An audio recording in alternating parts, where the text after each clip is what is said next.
Good evening from Johannesburg. I'm Thabo Shingange. Welcome to Let's Have It Out.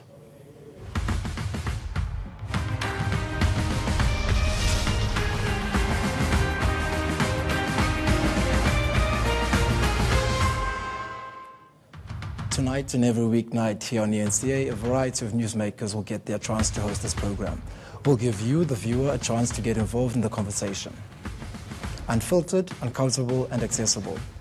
Tonight's discussion is informed by the understanding that at the heart of student protests across South Africa is the immediate question of the right to learn, choosing to adopt tactics that have forced institutions to shut down and preventing learning from happening in its usual ways. Protesting students have come under fire for interfering in the lives of those who choose not to participate in campaigns that are said to affect a minority. But anyone who takes time to listen closely to what students are saying will know that their actions are not ill-considered and that the immediate struggle against fee increases is imagined as part of a much bigger struggle against a system that we characterize as violent and speak of as experiencing in violent forms in our everyday lives.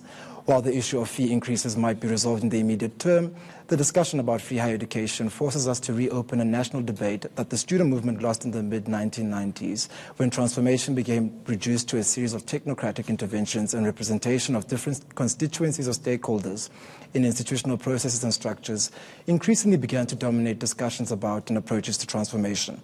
As this happened, our struggle for changing the very nature of governance structures such as councils and curriculums, forms of learning and teaching, and a decommodified system overall slowly disappeared.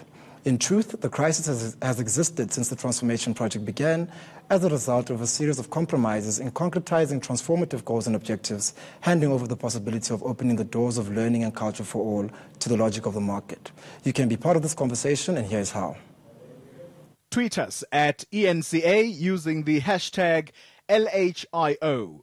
Call us on 011-759-6340 or send us a WhatsApp or WhatsApp video on 082-884-6370. And make sure those videos are no longer than 30 seconds, please.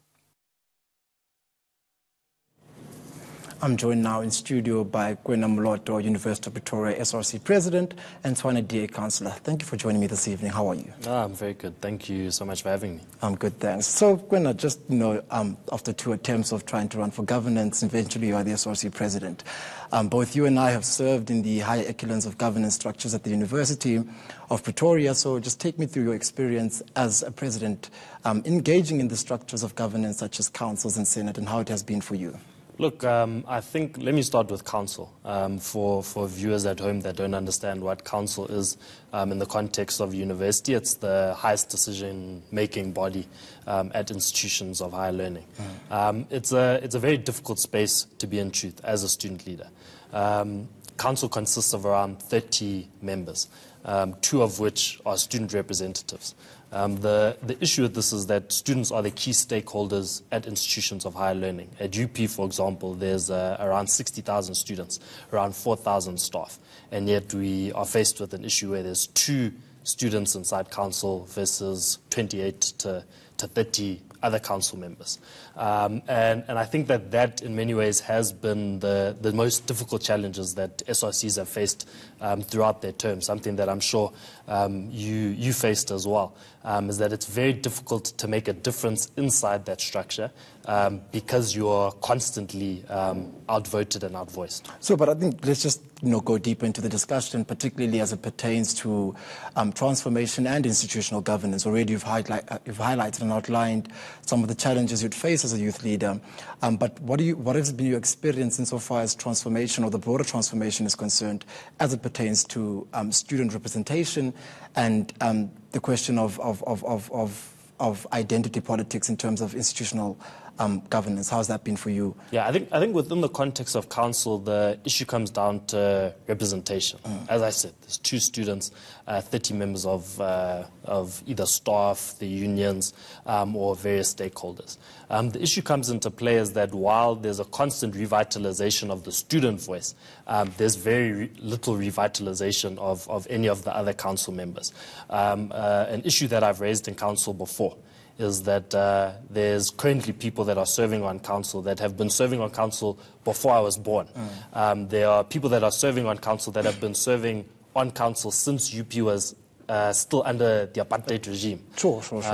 So how is it that you can have the highest decision-making structure at the institution bring about meaningful transformation when you have people who have been brought up inside a specific culture? Because remember, even inside the context of the University of Pretoria, UP played a very big role in the writing of apartheid policies, you know, our sociology department, our anthropology department. And to still have the same thinkers that we had back then inside council now makes it very difficult to achieve anything. Well, then, Kwena, just to take you on that issue alone, I mean, for instance, you're problematizing race in terms of, or the problematics of race in councils where you have a person who has been a member of council since apartheid days, etc. So how do you go about redressing racial imbalance, particularly as it pertains to historically marginalized bodies? I mean, for instance, your own SRC, there was an instance of racial scandal where a black student, if I'm not mistaken, had to vacate office in terms of how the quota system of the constitution was working. So how do you redress that imbalance of racial injustice? I think there needs to be a complete structural overhaul from a student governance level all the way to council. As you said, as an example, when I got into SRC, there was a situation where there were too many SRC members of color. And so SRC members had to be removed. Democratically elected SRC members had to be removed and then replaced by white students. It was extremely problematic, extremely undemocratic, and extremely, I mean, it's untransformative. But surely as the governance structure, you've remained complicit on the matter, or how have you addressed that particular matter in terms of your term? If you look at the makeup of the current SRC, they didn't meet the racial quotas as was put on us. The IMB decided that they would not enforce that because they felt that it was unconstitutional. And part of that was because our SRC members on the IMB raised the issue, that were saying that we want to promote student governance, student democracy, and yet we have a situation where a student can be removed based on the color of their skin or on their gender. So when you speak about racial politics and removing people based on their race, etc., as enshrined in the Constitution, I mean, first and foremost, why is it even enshrined in that particular Constitution? And I mean, having served myself in such a structure, I understand the problematics in terms of the constitutional framework, but what steps are we taking in terms of informing meaningful transformation? Currently, you're the SRC president, so what have you done to address that which has affected your particular term as it stands? Yeah, as I said, for us, we attempted to amend the Constitution. We were not allowed to, unfortunately, because I received so many votes inside the previous election. It was very hard to have a referendum. We continue the discussion after the break. Remember to use the hashtag LHIO on social media.